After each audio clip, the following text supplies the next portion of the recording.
네, 여러분 안녕하십니까. 아까 지난번 동영상에서 다시 캐나다에 거주하시는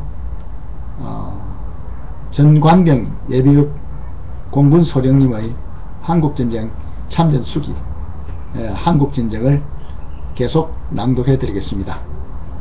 제가 처음부터 말씀을 드리기 깜빡 잊었는데, 이 참전 수기가 우리나라에 전해져서 이렇게 또 낭독까지 이르게 된 데는 토론토에 거주하시는 또 우리 동포 유순희님께서 이 책을 한국에 알리면 좋겠다고 미가 608 선교센터를 통해서 전달해 왔습니다.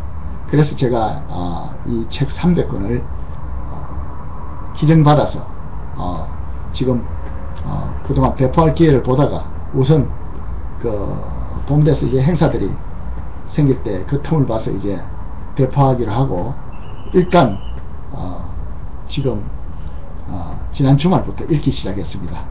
많은 관심 기울여 주시고 주변 분들에게 소개하시고, 특별히 6.25 전쟁 참상을 잘 모르는 후손들, 자녀와 또 손자들에게 읽혀주시면 감사하겠습니다. 그럼 계속 읽겠습니다. 아까 가던 이제 인민군 트럭을 세뇌 교육을 받다가 인민군 트럭에 실려서 끌려가는 장면입니다. 교복 입은 포로. 인민군 트럭은 헤드라이트를 끈 채 달구지가 다니는 시골길을 따라 달렸다. 느린 속도로 어디론가 산속으로 밤새껏 달렸다. 공산주의 세뇌교육장에서 노래만 부르다가 밤의 신선한 공기를 마시니 기분이 전환되는 것 같았다. 새벽에 도착한 곳은 북한강에 있는 나루트로 덕소라는 작은 마을이었다. 그곳에서 산속에 위치한 한산한 초가집 마을을 볼 수 있었다. 공산당 사상교육을 열심히 받다가 이곳으로 끌려온 우리 청년 학생들은 희망을 잃어버릴 것 같았다. 나는 이제 죽어야 하는 막다른 골목에 다다른 기분이 들었다. 드디어 차가 멈추었고 인민군 장교의 호명에 따라 모두 차에서 내렸다. 항상 행동을 같이 하던 동갑내기 친구 민수도 나와 함께 끌려와 트럭에서 내렸다. 우리는 서로 한마디 말을 못하고 눈짓으로 의사를 주고받았다. 우리가 도착한 것은 인민군의 전선이었다. 전쟁 물자를 수송하고 부상병을 실어나르는 인민군의 후방 동부 전선이었다. 우리를 모아놓고 장교 하나가 앞에 서서 큰 소리로 말했다. 친애하는 남조선 청년 동무들, 수고가 많시다래. 이곳 우리 전선에 온 것을 환영합니다. 우리 해방군대를 도와 오늘부터 열심히 일해 주시오. 그리고 덧붙여서 이곳에서 어느 동무라도 이탈하면 생명을 보장할 수 없습니다. 라고 얼음장을 놓았다. 인민군 장교들이 우리를 사열 종대로 세우더니 4명씩 짝을 지어 조를 만들게 했다. 나는 조장으로 뽑혔다. 나이 어린 인민군 한 명이 우리 조에 배치되어 우리를 감시하고 지시하기 시작했다.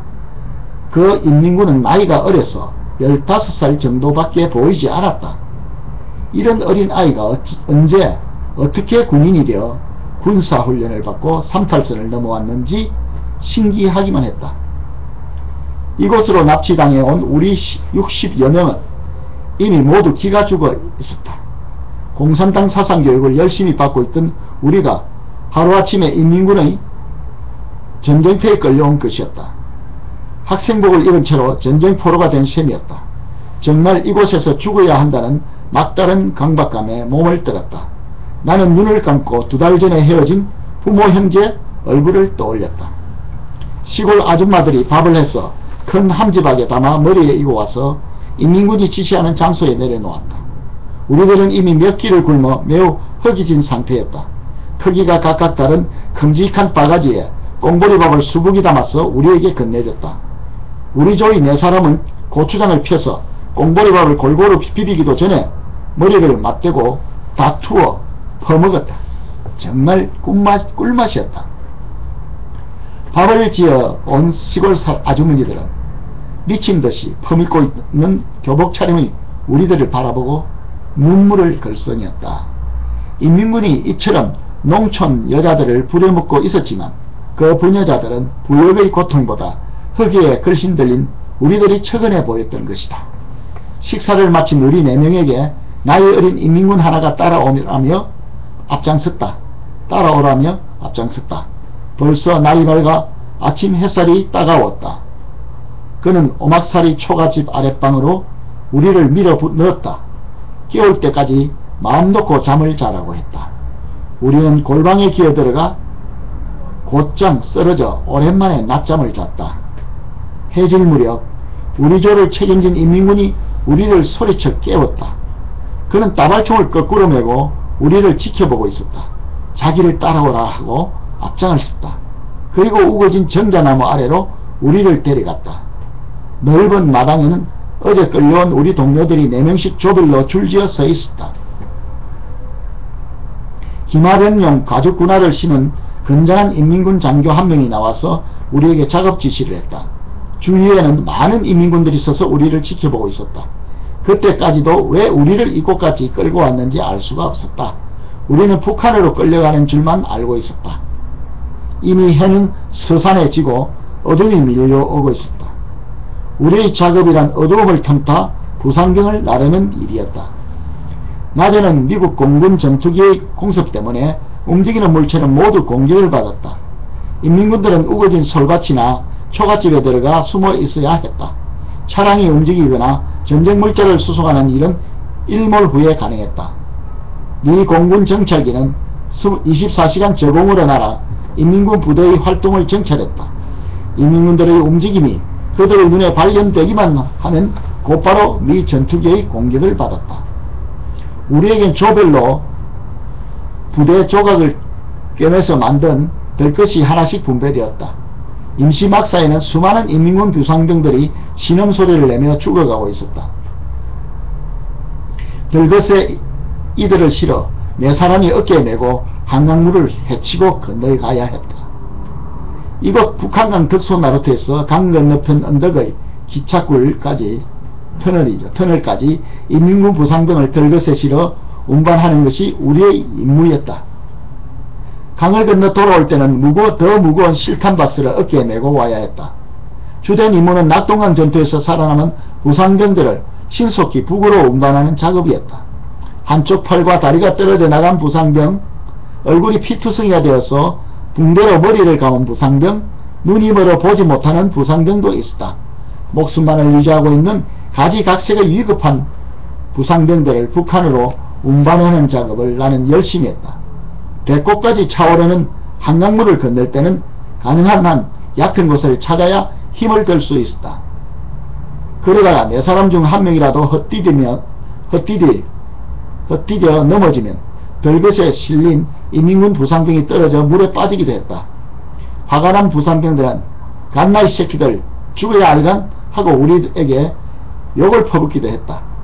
죽도록 일해주고 뺨을 맞는 격이었다. 그들의 반응은 목수만 달랑붙은 최후의 발악이었다. 부상병을 실었던 것을 어깨에 메고 갈 때 상처에서 나오는 살 썩는 냄새가 코를 찔렀다. 응급치료도 받지 못한 모양이었다. 조용히 들것에 실려가던 부상병이 신음소리도 안 내고 움직이지 않으면 대부분 이미 죽은 경우였다. 국군과 유엔군에 쫓겨 후퇴하는 그들의 비참한 모습은 처량하기만 했다. 그러나 내가 그런 감상에 잠길 때가 아니었다. 죽음의 골짜기에서 어떻게 해서든 살아나가야 한다는 생각뿐이었다. 인민군이 시키는 대로 열심히 부역하면 살려주겠지 하는 생각도 가져봤지만 그럴 가능성은 희박했다. 우리 4사람을 감시하는 어린 인민군은 따발총을 허리에 찬 채 밤새도록 우리의 뒤를 따라다녀 탈출 기회를 찾기가 쉽지 않았다. 새벽녘이면 근처에서 따발총 소리가 들려오는 경우가 많았다. 우리 동료들이 도망치다가 암시병 총에 맞아 죽는 것이리라. 22여일이 지나고 보니 동료 60여 명 중 반수만 남았다. 없어진 사람들은 도망치다 총에 맞아 죽었거나 탈출에 성공했을 것이라고 남은 우리들은 짐작했다. 이제는 생사를 걸고 탈출하는 수밖에 다른 도리가 없었다. 주먹밥 하나 먹고 작업장에 나와 밤새도록 한강을 건너갔다. 건너왔다 하면서 헤매야 하는 것도 너무 힘이 들었다. 제가 다시 읽겠습니다. 이 부분. 주먹밥 하나 먹고 작업장에 나와 밤새도록 한강을 건너왔다 하며 헤매야 하는 것도 너무 힘이 들었다. 펄펄 날듯 건강했던 나도 더 이상 견딜 수가 없었다. 결국 기진맥진하여 쓰러질 형편이었다. 2달 전 집에서 붙잡혀 나올 때 입고 나온 교복은 이제 갈기갈기 찢어진 상태였고 긁힌 팔, 다리의 상처에서는 피가 흘려 엉망이었다. 인민군 주력부대가 땅, 바다, 하늘의 삼면으로 공격하여 낙동강까지 쳐내려올 때는 어기가 양양했었다.